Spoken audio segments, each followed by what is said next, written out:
Alléluia, Alléluia, Alléluia, Alléluia, Alléluia, Alléluia. Le Seigneur soit avec vous. Évangile de Jésus-Christ selon saint Luc. Au chapitre 1er. En ce temps-là, l'ange Gabriel fut envoyé par Dieu dans une ville de Galilée appelée Nazareth, à une jeune fille vierge, accordée en mariage à un homme de la maison de David, appelé Joseph. Et le nom de la jeune fille était Marie. L'ange entra chez elle et dit : « Je te salue, comblée de grâce. Le Seigneur est avec toi. » À cette parole, elle fut toute bouleversée et elle se demandait ce que pouvait signifier cette salutation. C'est mon téléphone qui sonne, c'est pas grave. L'ange lui dit alors : « Sois sans crainte, Marie, car tu as trouvé grâce auprès de Dieu. Voici que tu vas concevoir et enfanter un fils. Tu lui donneras le nom de Jésus. Il sera grand, il sera appelé Fils du Très-Haut. Le Seigneur Dieu lui donnera le trône de David, son père. Il régnera pour toujours sur la maison de Jacob, et son règne n'aura pas de fin. » Marie dit à l'ange : « Comment cela va-t-il se faire, puisque je ne connais pas d'homme ?» L'ange lui répondit : « L'Esprit Saint viendra sur toi, et la puissance du Très-Haut te prendra sous son ombre. C'est pourquoi celui qui va naître sera saint, il sera appelé Fils de Dieu. Or, voici que dans sa vieillesse, Élisabeth, ta parente, a conçu elle aussi un fils. Elle en est à son 6e mois, alors qu'on l'appelait femme stérile. Car rien n'est impossible à Dieu. Marie dit alors : « Voici la servante du Seigneur, que tout m'advienne selon ta parole. » Alors l'ange la quitta. Acclamons la parole de Dieu. Louange à toi. C'est dans la joie. L'ange la quitta. C'est magnifique. Il est toujours là, l'ange Gabriel. Il est toujours là et il sera là pour tout le mystère de Noël et c'est magnifique aussi. Soyez bénis d'être là ce soir. Je suis content. Et alors nous accueillons avec nous d'une manière particulière Nicole qui est devant, à côté de sœur Dominique. Elle vient de Camaret et elle est venue pour demander les secours du Seigneur, la grâce du Seigneur. Et figurez-vous qu'en ce 8 décembre, eh bien, elle va faire sa première communion. C'est beau. Elle va recevoir le corps du Christ.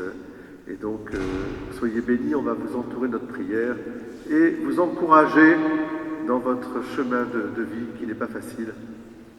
Voilà. La première lecture, elle est tirée de quel livre? Je ne me rappelle plus. Mais c'est normal, vous étiez prise par l'autre lecture. Ah, Faranac, tu sais, c'est bien, elle est tirée du livre de la Genèse. Au commencement. Vous voyez, alors, j'ai envie de dire, essayez de vous dire que nous sommes dans le temps de l'avant. L'avant, Advent, tous, c'est la venue. Mais avant, nous sommes avant. Avant. Il y a 3 avant, en fait. Il y a la venue de je dirais, au commencement, avant même que l'homme et la femme soient créés. Figurez-vous que Dieu nous connaît, chacune et chacun d'entre nous, depuis l'éternité. Avant même que nous soyons dans le ventre de notre maman, bénie, eh bien, nous étions déjà dans le cœur de Jésus, son cœur, le cœur de Dieu. Le cœur de Dieu. Et donc, Dieu sait, il connaît de toute préscience et de tout amour. C'est une préscience d'amour. Ce n'est pas un pouvoir autrement que pour exercer son amour. Et il savait, il connaissait déjà par avance Marie. Alors premier avant, Dieu a créé l'homme et la femme comme il aurait voulu que nous soyons toujours. Il nous avait placés dans le paradis. Et puis dans ce paradis, eh bien, il y avait une communion.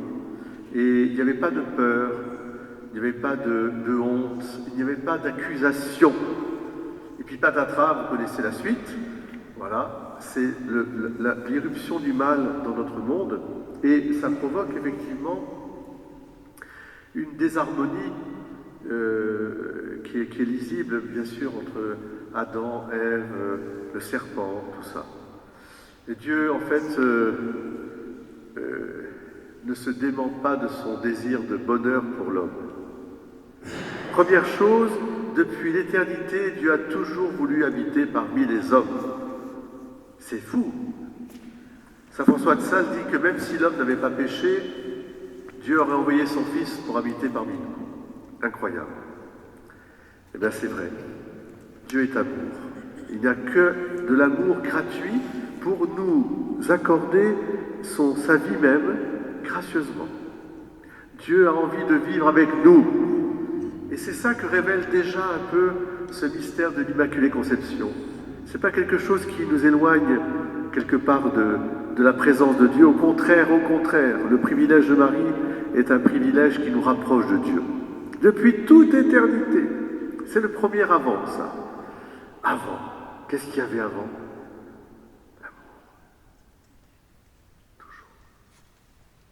Et cet amour ne se démentira jamais. Et puis, il y a cette lente progression du désir de Dieu. Ah, si tu pouvais venir, Dieu nous sauver. Et voilà que depuis Abraham, etc., eh bien, Dieu a parlé et un peuple a surgi. Et ce peuple d'Israël, eh bien, a reçu la révélation d'un choix libre de Dieu pour non pas la garder pour soi, mais pour au contraire qu'affluent toutes les nations vers cette lumière. Et une grande lumière a resplendi. Jérusalem, voilà, tout le monde arrive, comme feront les mages au moment de Noël. On a vu son étoile, on est venu. Et pour préparer cette venue de Dieu, eh bien, Dieu le Père a dit à son Fils, est-ce que d'holocauste et de sacrifice, je n'ai pas trouvé. Et moi j'ai dit, me voici Seigneur, pour faire ta volonté. Voilà, moi, le Fils de Dieu, je viens. Mais alors, pour préparer une demeure, j'aime bien le mot demeure, une demeure digne de son Fils, qui est la splendeur du Père, la délicatesse de Dieu. Réfléchissez un petit peu à la délicatesse de Dieu quand Dieu a créé l'homme et la femme, Adam et Ève. Toute la délicatesse de Dieu pour Adam et Ève.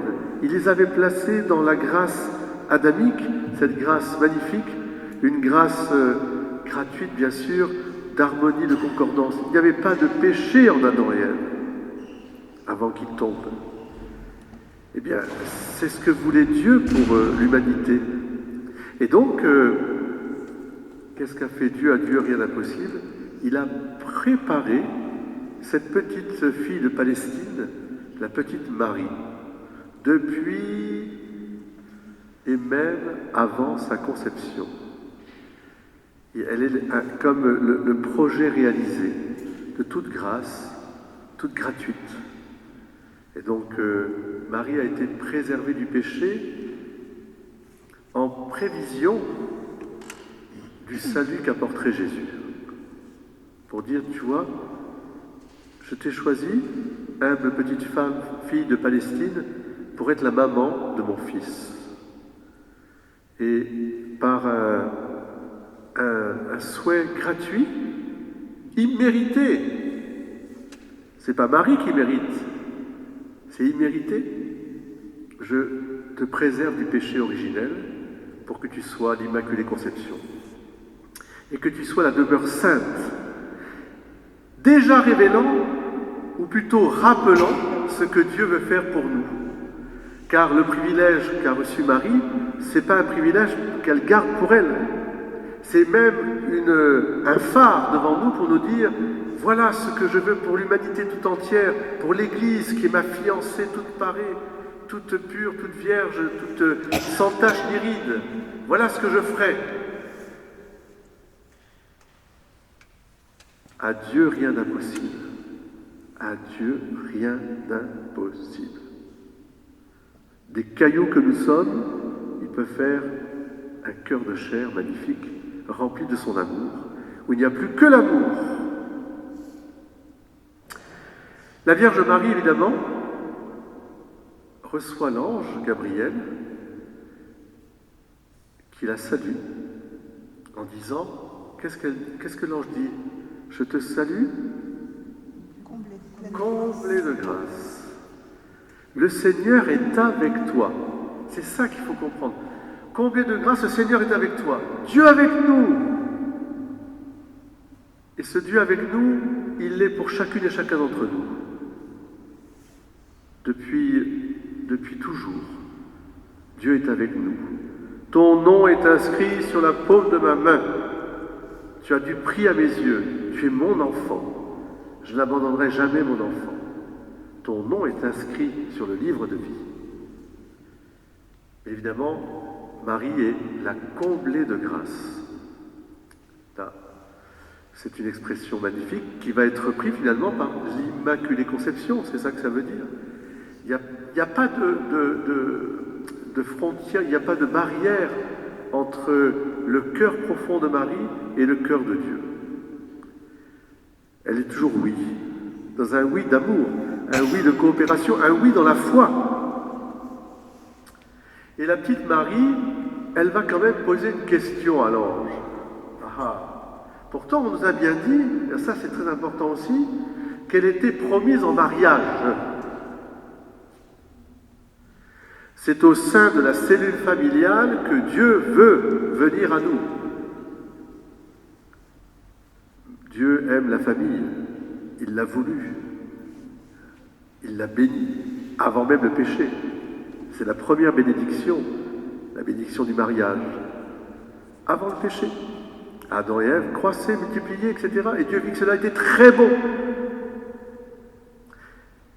Elle a été promise en mariage, mais elle pose une question à l'ange. Cette question, elle ressort de son âme toute pure. Car dès le départ, et vous verrez dans le film sur l'Immaculée Conception, dimanche prochain, on va nous replacer dans les débuts de la naissance de Marie, où Anne et Joachim, qui étaient âgés aussi, voulaient un enfant, et puis l'enfant va venir, et elle va être confiée, Marie, au temple. Elle va grandir à l'ombre du temple, c'est-à-dire dans la prière et l'écoute de la parole de Dieu. Elle porte déjà en elle la parole de Dieu. Donc elle a un grand désir d'être consacrée à Dieu. C'est pour ça qu'elle dit, comment ça se fera? Moi je ne connais point d'homme. Pourtant on nous dit au début, elle était accordée en mariage. Donc elle savait bien qu'il allait avoir un mariage. Mais dans cette question, il y avait un désir profond de vie consacrée. Et Dieu vient au-devant de ce désir profond. Il lui dit, sois sans crainte, car tu as trouvé grâce auprès de Dieu. Tu vas concevoir, enfanter un fils. Alors il lui dit tout. On peut dire que là, c'est exactement la même chose que fait la Vierge Marie quand elle vient parler à un voyant, que ce soit Juan Diego ou Bernadette. La Vierge Marie dit vraiment les choses, éclaire les choses, pour que le voyant puisse être le porte-parole de Dieu, en vérité. À Bernadette, dites à l'abbé qu'il faut construire une église dans ce gave, dans cette grotte où il n'y avait que des choses de la nature, ou plus ou moins de la nature, les cochons et tout ce qu'il y avait avec. Et puis aux petits-enfants de Fatima, c'est pareil. Elle va dire plein de choses aussi, à porter, à garder et à transcrire. Il lui dit tout, que Jésus, il vient, c'est le Fils du Très-Haut. Il est le Seigneur Dieu, lui donnera le trône de David pour toujours. C'est un fils et tu lui donneras le nom de Jésus. Il sera appelé Fils de Dieu.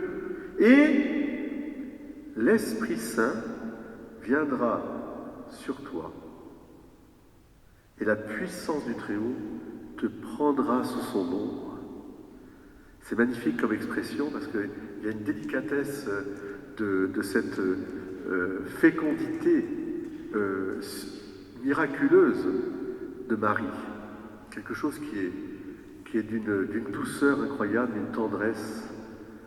Voilà, c'est ça Dieu. Quand Dieu crée, il ne crée pas dans des fracas, non, ou dans la violence. Il est toujours dans l'intimité, dans la discrétion, la délicatesse. C'est ça la grâce. Et puis bien sûr, Élisabeth, etc. À Dieu, rien d'impossible. Alors Marie va se préparer à cet avant. C'est ce que nous vivons historiquement, on a fêté Noël. Mais elle est déjà la figure qui nous indique le troisième avant. Si Marie est l'Immaculée Conception, c'est pour dire ce que Dieu a fait pour moi, il le fera pour vous. Son plan d'amour ne se démentira jamais sur la création tout entière et sur l'humanité. J'ai vu la Jérusalem céleste. C'est ça, l'Immaculée. Il n'y avait pas de lumière, car sa lumière, c'était le Christ. Des fleuves d'eau vive. Tout est fécondité, tout est vie, tout est joie, etc. Tout est partage et communion. Alors on va garder cette image de l'Immaculée Conception comme quelque chose de très proche. Dieu avec nous. Dieu avec nous. Est-ce que vous voulez que Dieu soit avec vous? Oui. Alors, dites oui comme Marie. Demandez à Marie de pouvoir dire oui, même au milieu de vos difficultés. Me voici, Seigneur. Je dépose mon fardeau, me voici. Tu me connais mieux que personne, et même moi, je ne me connais pas déjà, c'est difficile de se connaître. Mais je sais que tu veux pour moi l'intimité, de sorte que ton Fils puisse rayonner. L'Immaculée Conception, c'est comme la vitrine de Jésus. Parce que Dieu veut tellement nous aimer qu'il veut qu'on le voie. Alors on avait peur de Dieu. Comment est-ce qu'on aurait pu croire que Dieu était amour? Eh bien par une maman. C'est Marie. Notre-Dame de l'humanité. C'est la maman de l'humanité. Partout, en Asie, en Iran, j'ai une grande pensée pour Farhana qui est là ce soir, pour toutes ces femmes courageuses, toutes ces femmes incroyables qui donnent un exemple de courage, d'amour, qui va au-delà de l'amour. Et puis partout, aux États-Unis, en Amérique du Sud, Notre-Dame de Guadeloupe qu'on va fêter le vendredi, Notre-Dame de Lourdes, la France. Alors la France est tellement remplie de... Mais partout, partout, partout, partout. Marie, mère de l'humanité, parce qu'elle est l'Immaculée Conception. Et plus on s'ouvre à cette Immaculée Conception, plus nous aussi, nous devenons des frères et sœurs d'universalité, de catholicité, c'est ça que ça veut dire catholique, où nous pouvons contenir le monde aussi, et avec audace, entre guillemets, avec une grande espérance, offrir nos prières pour la conversion des pauvres pécheurs et pour la paix dans le monde. Ô Marie conçue sans péché, priez pour nous qui avons recours à vous. Ô Marie conçue sans péché, priez pour nous qui avons recours à vous. Ô Marie conçue sans péché, Marie, nous t'aimons, nous vous disons merci. Vous êtes plus jeune que le péché. Avant. Maintenez-nous dans cette lumière. Amen.